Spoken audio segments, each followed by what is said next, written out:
زمونږ علما وی دو گناهونه چې یو قوم کې پیدا شي هغه بیا الله پریدي نه، هغه وجني.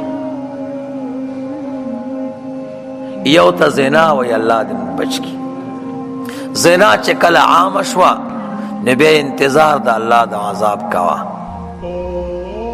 دا ډېره بې حیایي ده او پلیتي ده.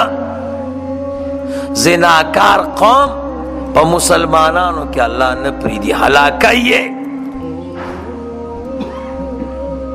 دویم نمبر ظلم، چې چا ظلم انتها ته ورساو دا الله بیا پریدي نه. ګورئ نور خو مونږ او تاسو ټول ګناهونه کوو، خو د دې سزا به آخرت کې ملاویږي. خو دا دوه ګناهونه چې دي دا بیا ورسره ټول قوم ختمیږي.